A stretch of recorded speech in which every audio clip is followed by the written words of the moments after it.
Бишкектин жанында жайгашкан айрым конуштар таптакыр каралбай калып кеткени эч кимге деле жашыруун эмес. Алардын бири Ак Жар жаңы конушу. Бул конушта мектеп, оорукана жана жол маселеси таптакыр чечилген эмес. Биздин тартуучу топ жаңы конушка барып, балдардын көйгөйүн угуп келди.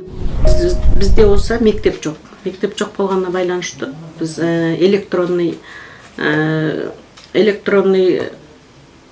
неме боюнча аябай катуу кыйналдык. Интернатыбыз жок.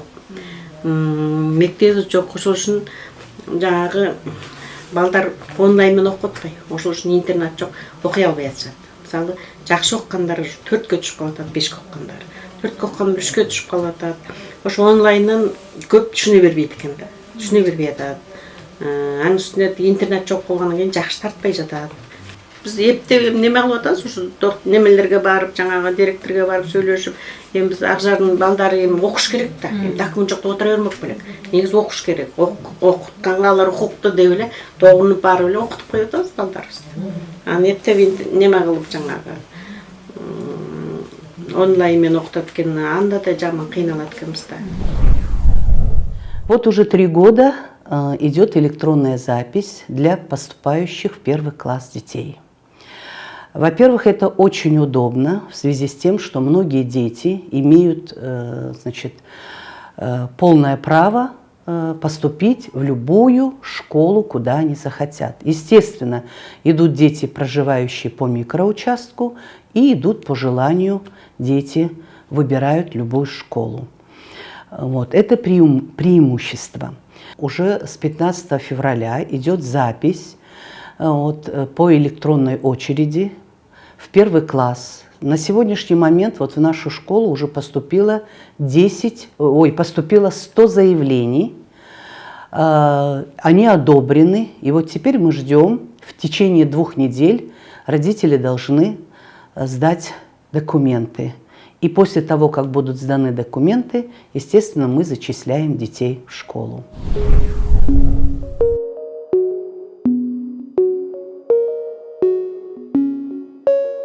Biz через электронную запись турдук. Ранее в СМИ говорилось о том, что будет с 15 февраля начнется регистрация электронная. Мы зашли на сайт, то есть после 12 сразу же зарегистрировались. У нас с 3-й попытки, наверное, получилось.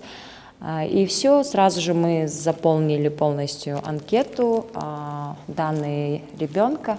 И потом далее нам уже пришло оповещение, что наша заявка одобрена. И сегодня я пришла в школу, получается, для того, чтобы узнать, что нам для поступления в школу, какие документы нужны. Вот сказали, что в течение 2 недель прием документов.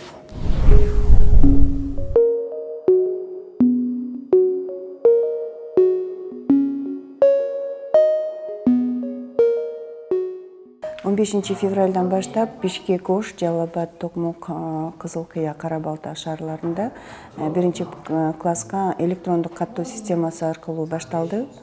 Электрондук каттоо аркылуу кабыл алуу үчүн атайын жобо иштелип чыккан, ата-энелер үчүн дагы, мектеп директорлору үчүн дагы атайын нускамалар иштелип чыгып бекитилген. Бул жобого ылайык электрондук каттоо 1 этап менен жүргүзүлөт. Ата-энелерге микроучасток боюнча жана микроучастоктон сырткары бир мектепти тандаганга мүмкүнчүлүк берилген. Ал ар бир мектеп боюнча квоталарды бизге билим берүү бөлүмдөрү берет. Ата-эне баланы 1 класска электрондук каттоодон өткөзүү үчүн mektep.edu.gov.kg сайтына кирет.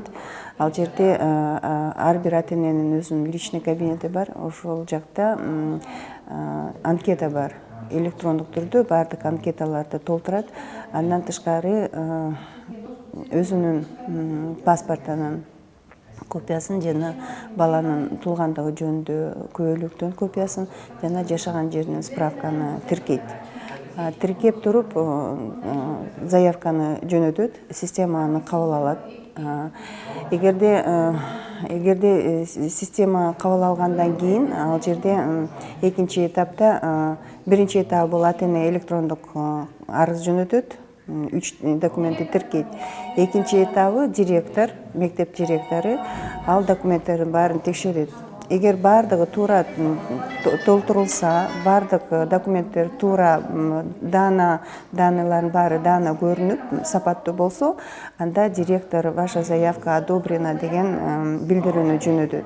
Ал билдирүүнү алгандан кийин ата-эне 15 күндүн ичинде баардык документтердин оригиналын алып мектепке барыш керек. Ошондо гана бала 1-класска кабыл алынды дегенди билдирет. Эгерде документтер туура эмес тиркелип калса, же болбосо туура эмес анкетада туулгандыгы жөнүндө маалымат башка болсо, ал эми күбөлүгүндө башка болуп дал келбей калган учурда, анда директор ваша заявка отклонена деп билдирүү билдирет. Анан кайсы себептен ал заявкасы кайтарылгандыгы жөнүндө себебин кошо жазат. Ал үчүн ата-эне өзүнүн личный кабинетине кирип статусун текшерип туруш керек. Анткени дегенде, эгерде директор силердин ката кетирдиңер десе, ата-эне 5 күндүн ичинде ал каталарды оңдобосо, ал өзүнүн ордун жоготуп коюшу мүмкүн да. Ошондуктан статусту текшерип туруш керек. Жаңы конуштагы ата-энелер кандай көйгөйлөргө кабылып жатканын айтып, кантип кыйналгандары, өкмөттүн бюрократиясы жөнүндө төмөнкүлөргө токтолуп өтүштү. Мына мен азыр жеке өзүмдү эле айта кетсем, азыр 1-класска баламды берип атам да. Быйыл азыр ушул жерге ошол 1-класска баламды бере албай, ошол маселе боюнча ушул өзүбүздүн айыл өкмөткө келгем. Бирок тилекке каршы баламды 1-класска берүү аябай мындай көйгөй болуп атат. Чечилбей атат бул маселе. Биздин конушта мектеп жок. Ушул эгер бул маселе чечилбей калса, биз балдарыбызды каяка окутабыз? Ошондой эле балдарыбыз билимсиз калабы? Бул конушта бир көптөгөн 1-класска бара албаган, ошондой эле толук билим ала албаган балдар аябай көп. Окуу кетишип эле ушундай бир сайтта азыр эсимден чыгып атат. Ошол сайт аркылуу кирдик, бирок биз өзүбүз баары бир баягы биринчи эмеде эме кыла албадыктан, анан ошо айыл өкмөтүгө барсак, айыл өкмөтү бирөөнүн номерин берди.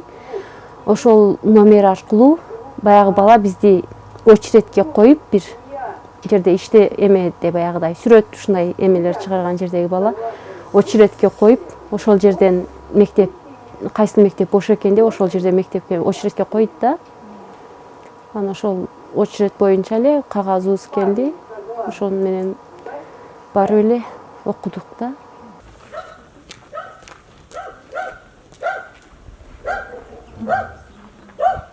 Эң проблема ушу мектеп жөнүндө болуп атат азыр. Мына кичинекей неберемди өзүм азыр сүйрөп жүрөм. Тиги эме орус класс жок бизде. Бул болсо орусча окуйм дейт. Баламдын тилеги да бу деле. Айла жок, ошо 10-мектепке берген атабыз азыр. 10-мектеп болсо алыссак бизден. Маршрутка болсо бир эле маршрутка жүрөт бизде 224. Анда күндө эртең менен тыгын болот окуу маалында тим эле. 10-мектеп кайсы конушта? 10-мектеп Коюндун артында. Сескиде, шаар ичинде. Бизге барып келгенге алыс аябай. Эми бул орус, бизде орус мектеп жок. Проблема болот ошол. Только кыргыз класс бар, подготовительный курс орусда жок, эмеде жок.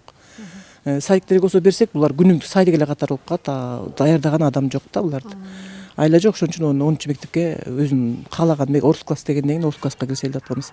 Анан эң көйгөйүбүз ушул мектептин проблемасы бизде, тыгын маршруткалардын проблемасы.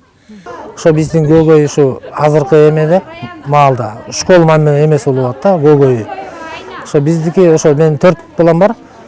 Ошо 4 эми ошо азыркы мына акыркы 1-класска бара турган балам ошо албай атат да эч жери. Азыр бизде жана электронный очередке турасыңар деп бизди тургузуп аткан да жок да, биз ал эмеде да жок экенбиз. Ошо эмне себептен албай атат? Прописка жок деп албайт. Прописка жок, биздин эмебиз бул решенияда чыга элек да биздин Акчардын конусуна. Ошо боюнча эле биздин эмебизди албайт, карабайт школдор. Министерство баргыла дейт, тияка баргыла дейт, бияка баргыла дейт, бизди эми карабайт да көп жери. Ак батага дейт, эмеге жиберет, наркы Эне сайга барат. Биздин эми барып келген жол киреси кымбат болуп калат да, кыйынчылык болот. Пересадка менен барып калышат балдар. Маршрутка менен барып келгендерде азап болуп атат азыр. Ошо биздин көйгөй ошо школ маселесин чечип берип койсо жакшы болот дейт да ошо өкмөт. Томсоруп качан мектебибиз болот деген жаңы конуштагы жан кейиткен көрүнүштү качан чечилери азырынча белгисиз. Мындай көйгөй бардык жаңы конуштарда бар. Дордой базарынын айланасындагы бул жаңы конуштагыларга өкмөт көңүл бурат деген ишеничтебиз.